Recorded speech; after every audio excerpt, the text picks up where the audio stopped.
Hello dear student, कैसे आप सब। आशा करता हूँ आप सभी अच्छे होंगे, स्वस्थ होंगे। तो हमने स्टार्ट कर रखा है cell the unit of life. और हमने लास्ट लेक्चर में बात की कि सेल होते क्या हैं, व्हाट इज़ सेल। और हमने बात की थी कि सेल हमारे लिए इम्पोर्टेंट क्यों है, क्या है हमारी बॉडी में उसका फंक्शन। तो वो हमने देखा था। आज हम उसको आगे बढ़ाते हुए आगे स्टडी करेंगे एन ओवरव्यू ऑफ सेल, कि सेल में बेसिकली होता क्या क्या है फर्दर। एंड सेकंड हम देखेंगे प्रोकैरियोटिक सेल्स।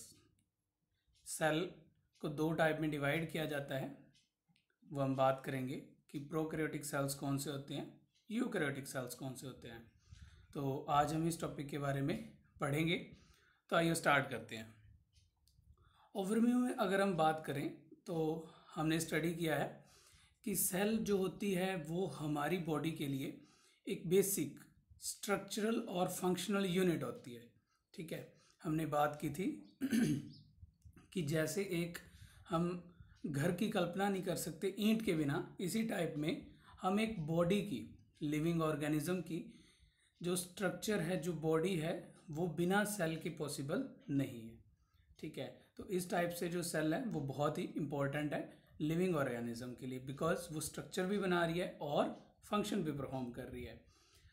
आज हम उसको आगे बढ़ाते हैं और सेल के बारे में बात करते हैं कि जो सेल्स होते हैं ये ऐसा कोई फिक्स क्राइटेरिया नहीं है कि एक ही टाइप के होंगे। तो हमारी बॉडी के अंदर, लिविंग ऑर्गेनिज्म के अंदर जो सेल्स होते हैं वो बहुत डिफरेंट टाइप के होते हैं।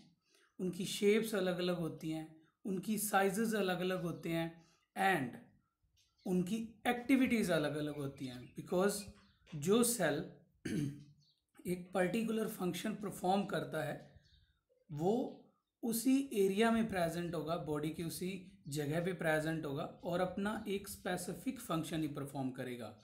ठीक है, जैसे हम बात करें एग्जाम्पल के तौर पे कि हमारे जो बॉडी के बोन सेल्स हैं, बोन है, स्ट्रक्चरल बना रहे हैं। ठीक है, तो वो हमेशा बोन्स बनाएंगे। ब्लड के अंदर जो सेल्स हैं, आरबीसीज, डब्ल्यूबीसीज, तो वो हमेशा ट्रांसपोर्ट का फंक्शन परफॉर्म करते हैं। माइंड के अंदर, दिमाग के अंदर, नर्वस सिस्टम के अंदर नर्व सेल प्रेजेंट होते हैं, वो सिग्नल ट्रांसडक्शन का फंक्शन परफॉर्म करते हैं, सिग्नल देते हैं बॉडी को। ठीक है, तो इस टाइप से जो सेल्स होते हैं उनका शेप, उनकी साइजेस, उनका फंक्शन वो अलग अलग होता है। ठीक है, डिपेंड करता है कि वो किस लिविंग ऑर्गेनिज्म के अंदर प्रेजेंट है, कहाँ पे प्रेजेंट है। ठीक है, और हम साइज के बेस पे अगर बात करें तो सेल स्मॉल से स्मॉलेस्ट और बड़ी से बड़ी पॉसिबल है। ठीक है, स्मॉलेस्ट में बात लें हम तो सबसे छोटी सेल होती है माइकोप्लाज्मा की, जो कि है 0.3 माइक्रोमीटर इन लेंथ। तो माइकोप्लाज्मा क्या होता है, तो माइकोप्लाज्मा एक टाइप के बैक्टीरिया होते हैं। ठीक है, जो डिजीज़ कॉज करते हैं।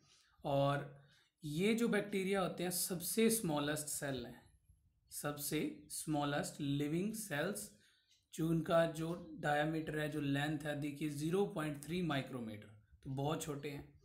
और लार्जेस्ट सेल, एक सिंगल लार्जेस्ट सेल है जो, वो है एग ऑफ ओस्ट्रिच। ठीक है, ओस्ट्रिच एक पक्षी होता है, बर्ड, और उसका जो एग होता है वो बहुत बड़ा होता है। ठीक है, एक सिंगल सेल है तो वो बहुत बड़ा है। इस टाइप से सेल का जो साइज़ है वो वैरी करता है। देखिए साइज स्मॉलेस्ट देखिए सबसे माइक्रोमीटर में, और लार्जेस्ट बहुत ही बड़ा। ठीक है, तो इस टाइप से जो सेल हैं उनका शेप, साइज और जो फंक्शन है वो अलग अलग होता है। आगे हम बात करते हैं उनके शेप्स की। तो शेप जो सेल की है वो डिफरेंट डिफरेंट टाइप की हो सकती है, जैसे disc like, polygonal, columnar, cuboids, thread like, और इवन इर्रेगुलर, कोई भी शेप नहीं भी हो सकती। ठीक है, तो हम देख सकते हैं कि जैसे आरबीसीज हैं, रेड ब्लड सेल्स, तो उनकी जो शेप है वो राउंड एंड बाइकनकेव टाइप की है। ठीक है, तो अलग टाइप की है उनकी। जो डब्ल्यूबीसी हैं, ब्लड के अंदर दोनों ही प्रेजेंट होते हैं, आरबीसी भी और WBC भी।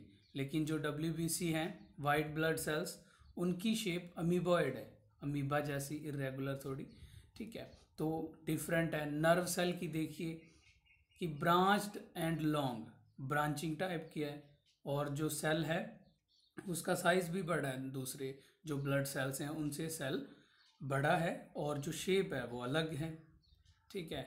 नीचे प्लांट्स के अंदर हम बात करें तो सेकंड दिखा रखी है, एक ट्रैकीड्स, एक इलोंगेटेड सेल, एक सिंगल सेल है, और जो सेल का शेप है वो देखिए लंबा, इलोंगेटेड है, लंबा, ठीक है। सेकंड टाइप की मीजोफिल सेल दिखा रखी हैं, ये भी प्लांट्स के अंदर प्रेजेंट होते हैं, आगे हम पढ़ेंगे, और प्रेजेंट हैं, लेकिन इनका जो शेप है वो कैसी है, राउंड एंड ओवल, एक एक सेल जो राउंड है, ओवल है। तो इस टाइप से हमने देखा कि जो सेल्स हैं इनका जो साइज है वो भी वेरी करता है, और जो इनकी शेप होती है वो भी अलग अलग होती है, अलग अलग सेल्स के अंदर, ठीक है। तो जो इनकी एक्टिविटीज़ है वो तो बेसिकली डिफरेंट होगी ही होगी, ठीक है। तो वो डिपेंड करता है कि सेल प्रेजेंट कहाँ पे है, उसके बेस पे जो सेल्स होती हैं उनका जो फंक्शन होता है, एक्टिविटीज़ होती है, वो अलग अलग होती है। क्लियर। नेक्स्ट हम बात करें, सेल के अंदर एक लिक्विड मटेरियल प्रेजेंट होता है जिसे हम नाम देते हैं साइटोप्लाज्म, ठीक है।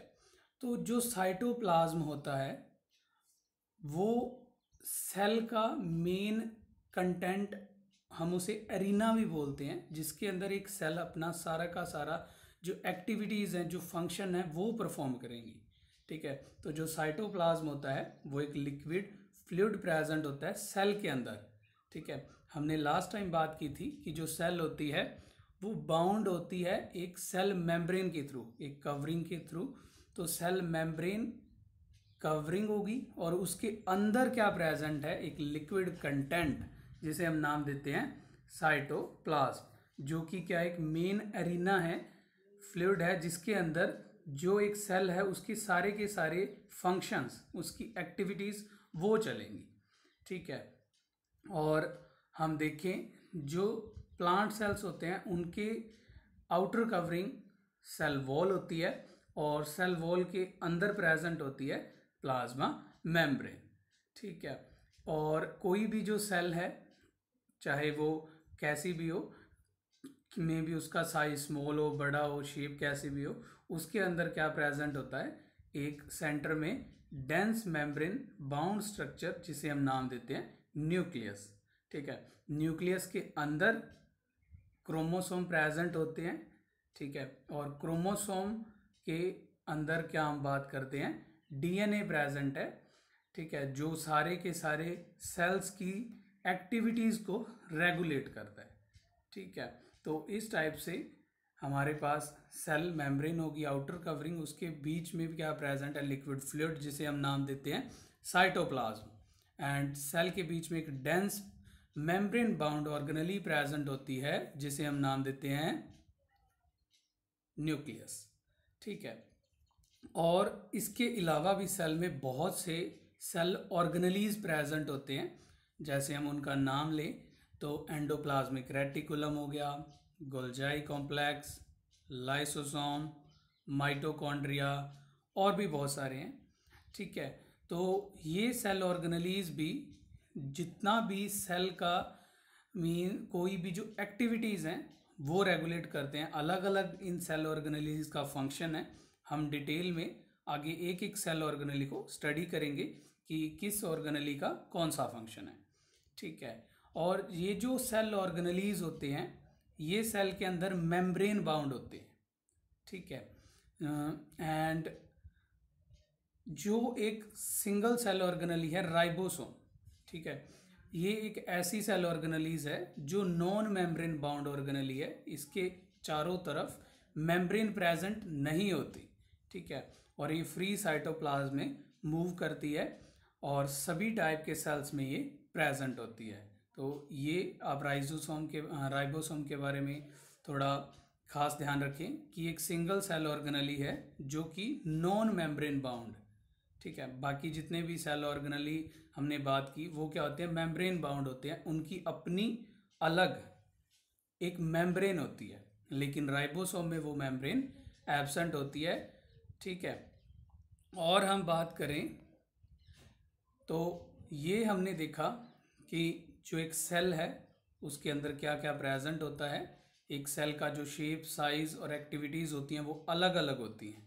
क्लियर। सेल के अंदर प्रेजेंट क्या होता है, सेल ऑर्गेनलीज, साइटोप्लाज्म प्रेजेंट होता है, न्यूक्लियस प्रेजेंट होता है, न्यूक्लियस के अंदर क्रोमोसोम्स प्रेजेंट होते हैं। क्रोमोसोम क्या करते हैं, जो जेनेटिक फंक्शन है, ठीक है, मीन्स उसके अंदर डीएनए प्रेजेंट होता है, तो वो आगे सेल की जो एक्टिविटीज़ हैं उसको कंट्रोल करता है, ठीक है। इन सेल ऑर्गेनलीज के बारे में एक एक के बारे में आगे नेक्स्ट लेक्चर में हम स्टडी करेंगे।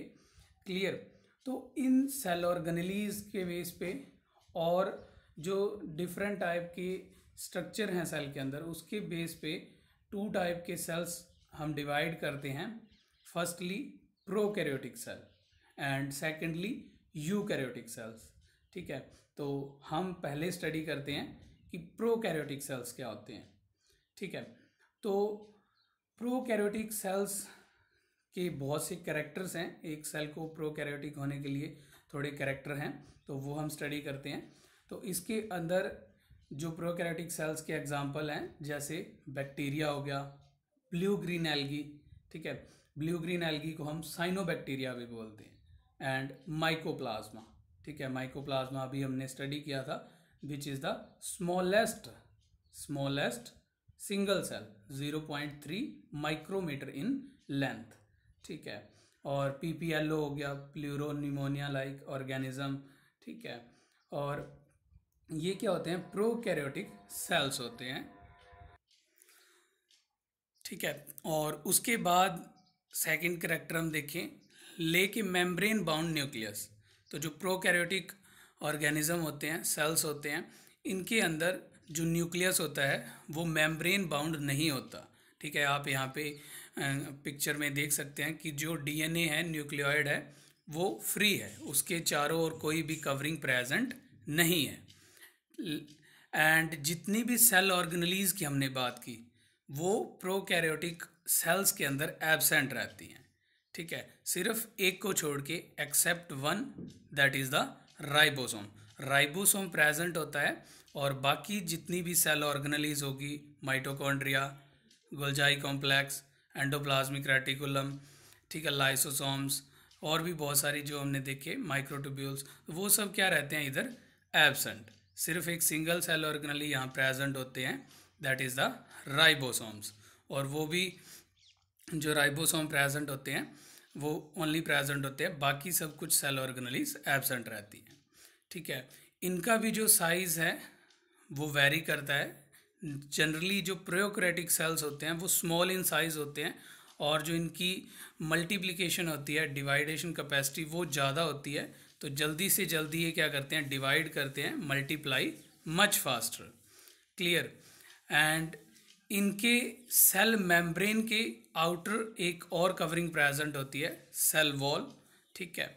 और माइकोप्लाज्मा जो हमने स्टडी किया था, स्मॉलेस्ट प्रोकैरियोटिक सेल, उसके अराउंड सेल वॉल एब्सेंट रहती है, ठीक है। और बाकी जितने भी प्रोकैरियोटिक सेल्स हैं उनमें सेल मेम्ब्रेन के बाहर एक कवरिंग प्रेजेंट होगी, that is the cell wall, ठीक है। एंड जितने भी प्रोकैरियोटिक सेल्स होते हैं इनमें एक तो न्यूक्लियोइड प्रेजेंट होता है, मींस एक क्रोमोसोमल मटेरियल हो गया, ठीक है। इस क्रोमोसोमल मटेरियल जीनोमिक डीएनए के बाहर भी एक छोटा सर्कल की फॉर्म में डीएनए प्रेजेंट होता है, जिसे हम नाम देते हैं प्लाज्मिड, ठीक है। आप पिक्चर में देख सकते हैं कि जो न्यूक्लियोइड है डीएनए वो सेंटर में प्रेजेंट है, मेम्ब्रेन बाउंड नहीं है, ओके। एंड उसी का एक छोटा सा पार्ट प्रेजेंट होता है, इससे हट के, इससे अलग, उसे हम नाम देते हैं प्लाज्मिड। सर्कल की फॉर्म में होता है, स्मॉल सर्कुलर डीएनए, और उसके बहुत से अलग फंक्शन होते हैं। ये यूनिक करेक्टरिस्टिक्स फीचर है एक प्रोकैरियोटिक सेल्स का। प्लाज्मिड का प्रेजेंट एक यूनिक करेक्टरिस्टिक्स फीचर है प्रोकैरियोटिक सेल्स का, ओके। नेक्स्ट है जो बैक्टीरियाज होते हैं, इनकी 4 टाइप की शेप मानी जाती है। ठीक है, 4 टाइप के डिफरेंट शेप हो सकते हैं। Firstly is the bacillus shape. Bacillus means एक रोड लाइक, ठीक है, और प्लूरल हम इसे बोलेंगे bacilli.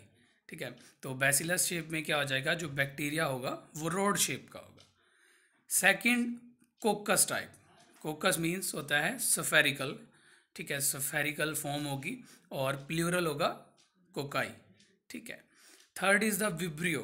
Vibrio means coma shape. तो बैक्टीरिया की शेप क्या होगी, लाइक दैट, जैसे हम कोमा बनाते हैं उसी टाइप में बैक्टीरिया होगे, उसे हम बोलते हैं vibrio. And fourth is the spirillum. Spirillum को स्पाइरल, ठीक है, एक स्पाइरल जैसे स्पाइरल होता है धागे जैसा, ठीक है, तो उस फॉर्म में हो तो हम उसे नाम देते हैं स्पाइरुलम। ठीक है, तो ये 4 शेप हैं बेसिकली बैक्टीरियाज की, bacillus, कोकस, vibrio and fourth one is the spirillum. Okay, next हम देखते हैं बैक्टीरिया के अंदर जो सेल एनवल्प है वो कैसा होता है और उसमें क्या क्या प्रेजेंट है। जो बैक्टीरिया का सेल एनवल्प है, बेसिकली सेल एनवल्प है क्या, कि सेल के आउटर जो कवरिंग है, ठीक है, जो उसे एनवल्प मींस कवर कर रहा है, उसे हम बोलते हैं cell envelope. And this cell envelope is a 3 layer structure. जी हाँ, 3 लेयर होती हैं इसके अंदर। फर्स्टली सबसे बाहर आउटर मोस्ट एक लेयर होती है जिसे हम नाम देते हैं ग्लाइकोकैलिक्स, एंड उसके अंदर सेकंड सेल वॉल, एंड सबसे इनर मोस्ट होती है प्लाज्मा मेम्ब्रेन। तो जो सेल एनवल्प है कोई भी बैक्टीरिया, उसके बाहर 3 कवरिंग प्रेजेंट होगी, 3 layer structure, glycocalyx, cell wall, plasma membrane. Clear. Firstly हम बात करें ग्लाइकोकैलिक्स की, तो जो ग्लाइकोकैलिक्स होती है ये एक रिजिड टफ लेयर होती है। ठीक है, और फर्दर इसको हम 2 टाइप में डिवाइड करते हैं, first slime layer and second capsule layer. ठीक है, स्लाइम लेयर में ये एक स्लिमी म्यूकस कवरिंग, ठीक है, लूज शीथ बनाती है। ठीक है, लूज कवरिंग बनाती है जो सबसे बाहर की कवरिंग होगी, तो उसे हम नाम देते हैं स्लाइम लेयर। ठीक है, तो वो म्यूकस की होगी, हेल्प करेगी अडहेशन में। ठीक है, सेकंड टाइप जो है इसका कैप्सूल। कैप्सूल में जो आउटर कवरिंग है ग्लाइकोकैलिक्स की वो थिक है और टफ है। ठीक है, रिजिड है, पूरी थिक है, और वो हेल्प करेगी जो प्रोटेक्शन का फंक्शन है उसमें, सेल को बाहर के एनवायरनमेंट से प्रोटेक्ट करेगी। ठीक है, तो सबसे बाहर ग्लाइकोकैलिक्स। ठीक है, अलग अलग बैक्टीरिया में इसके अलग अलग टाइप प्रेजेंट हो सकते हैं, स्लाइम लेयर भी प्रेजेंट हो सकती है या फिर कैप्सूल लेयर भी प्रेजेंट हो सकती है। ठीक है, एंड जो सेकंड वॉल लेयर है सेल वॉल, ये भी रिजिड और टफ होती है, एंड इसका जो मेन फंक्शन है ये सेल को स्ट्रक्चर प्रोवाइड करते हैं, सेल की शेप को मेंटेन करते हैं। ठीक है, और थर्ड है प्लाज्मा मेम्ब्रेन। तो plasma membrane selectively permeable membrane होती है, और जो सेल है बैक्टीरिया है उसकी कनेक्शन करती है आउटर एनवायरनमेंट से। ठीक है, उसे जो भी कुछ बाहर से अंदर लेना है, अंदर से बाहर देना है, तो वो होगा function perform by the plasma membrane. ठीक है, तो ये 3 टाइप की सेल एनवल्प के स्ट्रक्चर्स हैं, first glycocalyx, second cell wall, third is the cell membrane, plasma membrane. ठीक है, तो आप पिक्चर में देखें कि जो कैप्सूल है वो सबसे बाहर, ठीक है, और स्लाइम लेयर भी हो सकती है, डिपेंड करेगा कि बैक्टीरिया कौन से एनवायरनमेंट में प्रेजेंट है। क्लियर। और उसके बाद नेक्स्ट है सेल वॉल, और सबसे अंदर वाली कौन सी है, प्लाज्मा मेम्ब्रेन। तो ये है हमारे पास सेल एनवल्प। ठीक है, और नेक्स्ट है हमारे पास ग्राम स्टेनिंग। ठीक है, तो ग्राम स्टेनिंग क्या है, बेसिकली जो ग्राम स्टेनिंग है, ये स्टेनिंग मीन्स स्टेन होता है, स्टेन मतलब किसी को भी कलर देना। ठीक है, तो इस प्रोसेस में ग्राम स्टेनिंग में हम क्या करते हैं, या पहले आप स्टेनिंग को समझें, तो स्टेनिंग एक प्रोसेस होता है जिसमें हम किसी भी जो सेल है उसे स्टेन करते हैं, कलर करते हैं। क्लियर? ठीक है। तो ग्राम स्टेनिंग, ग्राम एक साइंटिस्ट थे, क्रिश्चियन ग्राम। ठीक है, क्रिश्चियन ग्राम। तो उन्होंने एक स्टेन बनाई जिसे नाम दिया ग्राम। तो ग्राम स्टेनिंग के बेस पे 2 टाइप के हम बैक्टीरिया मानते हैं। एक तो ग्राम पॉजिटिव बैक्टीरिया होते हैं और सेकंड होते हैं ग्राम नेगेटिव बैक्टीरिया। ठीक है, ये किस बेस पे हैं कि बैक्टीरिया को स्टेन होती है या नहीं, मींस, और उससे बेस पे हम मानते हैं अगर जिस बैक्टीरिया को जो स्टेन है वो चढ़ जाती है, उसके ऊपर स्टेन का कलर आ जाता है, तो हम उस बैक्टीरिया को मानते हैं ग्राम पॉजिटिव। एंड जिसके अंदर स्टेन नहीं आती तो हम उसे मानते हैं ग्राम नेगेटिव। क्लियर? और इसमें हम देखें बेसिकली जो ग्राम पॉजिटिव के बैक्टीरिया हैं वो कैसे होते हैं। तो ऐसे बैक्टीरिया जिनकी आउटर मेम्ब्रेन एब्सेंट हो, ठीक है, फर्स्टली एब्सेंट, या फिर अगर प्रेजेंट हो तो स्मूथ हो। ठीक है, स्मूथ मीन्स उस पर इरेगुलरिटीज प्रेजेंट नहीं होती, इस पर कुछ स्पेशल टाइप के प्रोटीन्स प्रेजेंट नहीं होते। ठीक है, तो स्मूथ है इसलिए उसके ऊपर क्या होगी, जो स्टेन है वो चढ़ जाएगी, ऐड हो जाएगी, और जिसकी वजह से जो हमारा बैक्टीरिया है वो क्या होगा, कलरफुल। क्लियर? उसे हम बोलेंगे gram positive. Second, gram negative के अंदर क्या है कि आउटर मेम्ब्रेन प्रेजेंट होती है, जिसकी वजह से जो स्टेनिंग है वो नहीं हो पाएगी बैक्टीरिया को, एंड इसके ऊपर कुछ स्पेशल एसिड्स प्रेजेंट होते हैं जिसकी भी हेल्प से जो स्टेन है वो इसके ऊपर नहीं चढ़ पाती। ठीक है, तो ये हमारे पास ग्राम स्टेनिंग का प्रोसेस, स्टेनिंग क्या होती है। ठीक है, और इसमें हम एग्जांपल लें तो ग्राम पॉजिटिव के अंदर ऐसे बैक्टीरिया जिनके ऊपर स्टेन हो जाती है, लैक्टोबैसिलस। ठीक है, और gram negative E coli, Escherichia coli. ठीक है, तो ये 2 टाइप के हमारे पास बैक्टीरिया हैं, ग्राम नेगेटिव और ग्राम पॉजिटिव टाइप। नेक्स्ट हम बैक्टीरिया के अंदर बात करते हैं मीजोसोम की। जी हाँ, मीजोसोम क्या है? मीजोसोम एक स्पेशल स्ट्रक्चर प्रेजेंट होता है बैक्टीरिया सेल के अंदर। अगर हम इसका ओरिजिन जैसे देखें तो ये कहाँ से बनता है, तो बेसिकली इसका जो ओरिजिन है वो होता है by the invagination of plasma membrane into the cell. जी हाँ, यहाँ पे बात की गई है invagination of the plasma membrane into the cell, कि ये प्लाज्मा मेम्ब्रेन की ही एक, हम बात करें एक्सटेंशन है, उसकी मॉडिफिकेशन है। बट हुई कैसे है, अंदर की ओर जो प्लाज्मा मेम्ब्रेन है वो इनवेजिनेट कर गई, फोल्ड हो गई। ठीक है, वो एक नया स्ट्रक्चर बनाया जिसे हम नाम देते हैं मीजोसोम। क्लियर? तो इसकी अगर हम बात करें ये बना क्यों, ठीक है, प्लाज्मा मेम्ब्रेन को फोल्डिंग की क्या रिक्वायरमेंट पड़ी और उसने एक नया स्ट्रक्चर बना दिया जिसे हम बोल रहे हैं मीजोसोम। तो बेसिकली इसका जो फंक्शन है वो है फर्स्टली सेल वॉल फॉर्मेशन। ठीक है, जब सेल डिवाइड करेगी, ठीक है, तो क्या होगा कि जो नए सेल बनते हैं उसमें सेल वॉल की फॉर्मेशन होती है, DNA replication and distribution of daughter cell. जब सेल डिवाइड करते हैं तो डीएनए का डिस्ट्रीब्यूशन हो जाता है दोनों डॉटर सेल्स के अंदर, हाफ हाफ। ठीक है, तो उसके बाद जो सेल है उसके ऊपर जो कवरिंग आएगी, प्लाज्मा मेम्ब्रेन आएगी, सेल वॉल आएगी, वो किसकी हेल्प से आएगी, मीजोसोम की हेल्प से आएगी। एंड इसके अदर फंक्शंस भी हैं लाइक दैट, ये रेस्पिरेशन में हेल्प करते हैं, स्क्रीशन प्रोसेस में सिक्रीटरी प्रोसेस करते हैं, ये increase surface area of plasma membrane, और इनफोल्डिंग है, इन्वेजिनेशन है, तो बेसिकली क्या करेंगे, जो सरफेस एरिया है वो इंक्रीज कर देंगे प्लाज्मा मेम्ब्रेन का। ठीक है, तो ये है हमारे पास मीजोसोम, जो कि एक ओरिजिन है, हम बात करें एक फोल्डिंग है प्लाज्मा मेम्ब्रेन की इनटू द सेल, अंदर की ओर है, बाहर की ओर नहीं है। ठीक है, तो ये हमारे पास मीजोसोम। नेक्स्ट हमारे पास आते हैं बैक्टीरिया, मोटाइल है या फिर नॉन मोटाइल। ठीक है, मोटाइल वर्ड क्या है, मोटाइल मीन्स मूवमेंट करना, चलना। ठीक है, और नॉन मोटाइल मीन्स जो ऐसे बैक्टीरिया कि जो मूवमेंट नहीं करते, एक ही जगह पे फिक्स रहते हैं। ठीक है, तो बैक्टीरिया 2 टाइप के हो सकते हैं, मोटाइल और नॉन मोटाइल। जो नॉन मोटाइल हैं, पहले हम उनकी बात करें तो नॉन मोटाइल हैं, मूवमेंट शो नहीं करेंगे, ठीक है, तो एक जगह पे बैठे रहेंगे।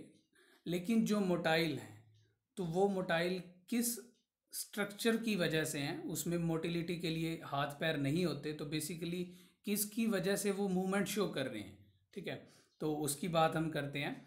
तो जो मोटिलिटी के लिए बैक्टीरिया के अंदर स्ट्रक्चर रहता है वो है फ्लैजिला।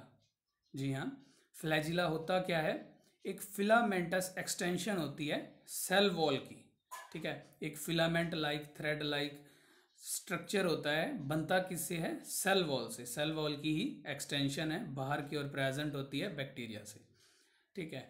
इसके बेसिकली हम 3 पार्ट मानते हैं, ठीक है, कौन कौन से हैं, फर्स्टली फिलामेंटस, ठीक है, filament, and second hook, and third is the basal body, ठीक है, 3 पार्ट हैं इसके, फिलामेंट, हुक और बेसल बॉडी। जो बेसल बॉडी है, पहले हम बात करें, बेसल बॉडी मीन्स जो बेस के अंदर प्रेजेंट है, जिसकी हेल्प से जो फ्लैजिला है वो अटैच है सेल वॉल के अंदर, ठीक है, उस स्ट्रक्चर को हम नाम देते हैं बेसल बॉडी। ये बेसिकली एक रॉड से बना होता है, ठीक है, जिसके ऊपर प्लेट्स लगी होती हैं जो सेल वॉल के अंदर धसी होती हैं, ठीक है, बिकॉज अब इसने जब मूवमेंट करनी है तो फ्लैजिला मूव करेगा तो अंदर से सपोर्ट होनी चाहिए, ठीक है, कि बैक्टीरिया से ऐसे ना हो कि जो मूवमेंट हो तो जो फ्लैजिला वो बाहर ही निकल जाए, ठीक है, तो उसको रोकने के लिए मीन्स इसकी अच्छे से जो मीन्स पैक है ये सेल वॉल के अंदर, ठीक है, तो वो पार्ट कौन सा है, बेसल बॉडी। और उसके बाद सेकंड पार्ट है हुक, एंड थर्ड है फिलामेंट जो मूवमेंट में हेल्प करता है, ठीक है, और जो फिलामेंट पार्ट है ये फ्लैजिलिन प्रोटीन से मिलके बना होता है, ठीक है। तो ये है हमारे पास बैक्टीरियल सेल की मोटिलिटी के बारे में कि उसकी जो मूवमेंट है वो किस स्ट्रक्चर की हेल्प से होती है, ठीक है। नेक्स्ट है हमारे पास पिलाई एंड फिम्ब्राई, ठीक है, ये 2 स्ट्रक्चर क्या है बेसिकली, इसके बारे में हम पढ़ते हैं। ये पिली और फिम्ब्राई ये भी बैक्टीरिया के जो आउटर मोस्ट स्ट्रक्चर प्रेजेंट होते हैं, आउटर कवरिंग पे ये भी स्ट्रक्चर प्रेजेंट होते हैं, लेकिन इनका जो रोल है वो मोटिलिटी के अंदर नहीं होता, ठीक है। तो अगर ये मोटिलिटी नहीं करते तो करते क्या हैं वो हम देखते हैं। तो पिलाई, जो पिलाई होते हैं ये इलोंगेटेड ट्यूबुलर स्ट्रक्चर्स होते हैं, ठीक है, और मेड अप ऑफ एक स्पेशल प्रोटीन से बने होते हैं जिसके हम नाम देते हैं पिलिन, ठीक है। तो ये कवरिंग बाहर की कवरिंग पे प्रेजेंट होंगे, ट्यूब लाइक लंबे लंबे प्रेजेंट होंगे, ठीक है, इलोंगेटेड होते हैं और एक स्पेशल प्रोटीन से बनते हैं पिलिन, ठीक है। और इनका जो मेन पर्पस होता है वो होता है इन्वॉल्व इन मेटिंग प्रोसेस, ठीक है, बैक्टीरिया की रिप्रोडक्शन के टाइम में, उस टाइम में ये हेल्प करते हैं पिली, ठीक है। सेकंड जो स्ट्रक्चर है फिम्ब्राई, तो ये क्या होते हैं, ये स्मॉल ब्रिस्टल लाइक फाइबर्स, ये छोटे छोटे ब्रिस्टल लाइक फाइबर्स होते हैं, पूरी की पूरी जो सेल वॉल है बैक्टीरिया की, जो आउटर कवरिंग है बैक्टीरिया की, उसके ऊपर स्प्राउटेड होते हैं, फैले होते हैं, सभी जगह पे प्रेजेंट होते हैं, ठीक है। एंड इनका अगर मेन फंक्शन की बात करें तो ये मेन फंक्शन परफॉर्म करते हैं बैक्टीरिया की अटैचमेंट में, यस, ये बैक्टीरिया को अटैच करवाते हैं किसी भी रॉक के साथ, सबस्ट्रेटम के साथ, ठीक है, तो वहाँ पे जो बैक्टीरिया की अटैचमेंट है वो होती है विद द हेल्प ऑफ फिम्ब्राई। तो ये 2 स्ट्रक्चर हैं, फर्स्ट पिली, सेकंड फिम्ब्राई, ठीक है। जो पिली है ये मेटिंग प्रोसेस में हेल्प करता है एंड जो फिम्ब्राइज है ये बैक्टीरिया की अटैचमेंट में हेल्प करते हैं, क्लियर। नेक्स्ट बैक्टीरिया के हम राइबोसोम के बारे में बात करते हैं, प्रोकैरियोटिक राइबोसोम, ठीक है। तो जो राइबोसोम्स हैं वो हमने बात की थी कि एक ऐसे सिंगल सेल ऑर्गेनेलीज हैं जो नॉन मेम्ब्रेनस बाउंड होते हैं, जिसपे मेम्ब्रेन नहीं होती, इसकी आउटर कवरिंग नहीं होती, ठीक है। और हम प्रोकैरियोटिक सेल्स के अंदर देखें तो जो राइबोसोम्स हैं वो एसोसिएटेड होते हैं प्लाज्मा मेम्ब्रेन के साथ, जी हाँ, प्लाज्मा मेम्ब्रेन के साथ साथ प्रेजेंट होते हैं ribosomes in case of prokaryotes, ठीक है। और इसमें फर्दर जो प्रोकैरियोटिक राइबोसोम होता है हम इसे नाम देते हैं 70S राइबोसोम। ठीक है, 70S जो राइबोसोम है ये 2 सब यूनिट से मिलके बना होता है, और वो 2 सब यूनिट कौन कौन से हैं? फर्स्ट इज द 50S जो लार्ज होता है, बड़ा होता है सब unit, and second is the 30S ribosome. ठीक है, तो ये छोटा होता है। इन दोनों की हेल्प से, इन दोनों को मिला के बनता है प्रोकैरियोटिक राइबोसोम, जिसे हम नाम देते हैं 70S।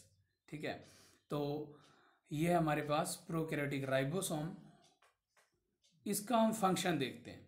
तो जो प्रोकैरियोटिक राइबोसोम होता है, बेसिकली प्रोकैरियोट्स हो या यूकैरियोट्स हो, कोई भी सेल हो, राइबोसोम का फंक्शन होता है प्रोटीन सिंथेसिस में। ठीक है, तो प्रोटीन सिंथेसिस में हेल्प करते हैं, और इसमें ये during protein synthesis in case of prokaryotic cells क्या करते हैं कि एक लंबा जो सिंगल mRNA है उस पर बहुत सारे छोटे छोटे जो राइबोसोम्स हैं वो आ जाते हैं और एक चेन बना लेते हैं। ठीक है, और उस चेन को हम नाम देते हैं पोली राइबोसोम और पोलीसोम्स। ठीक है, तो उस टाइप से वो हो जाएगा हमारे पास पोली राइबोसोम। पोली मतलब बहुत सारा, और राइबोसोम राइबोसोम्स। ठीक है, तो एक सिंगल mRNA की चेन पे जब बहुत सारे राइबोसोम आ जाते हैं हम उसे नाम देते हैं पोली राइबोसोम। ठीक है, mRNA से जो प्रोटीन है उसकी फॉर्मेशन करवाते हैं राइबोसोम्स। ठीक है, और नेक्स्ट है हमारे पास इंक्लूजन बॉडीज़। तो इंक्लूजन बॉडीज़ क्या होती हैं बेसिकली? तो जो भी प्रोकैरियोटिक सेल्स है उसमें जो रिजर्व फूड मटेरियल है वो स्टोर किया जाता है एक स्पेशल स्ट्रक्चर के अंदर, उसे हम नाम देते हैं इंक्लूजन बॉडीज़। तो ये क्या हो जाएंगी? रिजर्व फूड मटेरियल को स्टोर करने की बॉडीज़ जो साइटोप्लाज्म में प्रेजेंट होती हैं हम उसे नाम देते हैं इंक्लूजन बॉडीज़। ठीक है, ये कोई बॉडीज़ मेम्ब्रेन से बाउंड नहीं होती। ठीक है, इनके चारों तरफ कोई भी मेम्ब्रेन बाउंड नहीं होती, सिंपल फ्री लिविंग होती हैं, ये साइटोप्लाज्म के अंदर फ्रीली प्रेजेंट होती हैं। और बहुत से बॉडीज़ हैं जो रिजर्व फूड मटेरियल को स्टोर करते हैं प्रोकैरियोटिक सेल के अंदर, जैसे फॉस्फेट ग्रैन्यूल्स हो गए, साइनोफाइसियन ग्रैन्यूल्स हो गए, गैस वैक्यूल्स हो गए, लिपिड ग्रैन्यूल्स हो गए। ठीक है, तो इनका बेसिक फंक्शन क्या है? जो प्रोकैरियोटिक सेल है उसके अंदर रिजर्व फूड मटेरियल को स्टोर करना। ठीक है, और रिजर्व फूड मटेरियल को स्टोर करेंगे।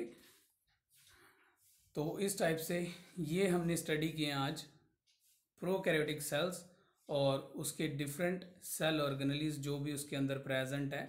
ठीक है, राइबोसोम कैसा प्रेजेंट है, उसकी मूवमेंट कैसी है बैक्टीरिया की, ठीक है, किसकी हेल्प से, इंक्लूजन बॉडीज़ क्या है, मीजोसोम क्या है, ठीक है, बैक्टीरियाज की शेप्स कितने टाइप की हैं, कैसी दिखती हैं हमें। ठीक है, तो ये था आज के लेक्चर में। नेक्स्ट हम बात करेंगे आगे यूकैरियोटिक सेल के बारे में, और आगे स्टडी करेंगे सेल का फंक्शन और structure. Thank you for watching this video.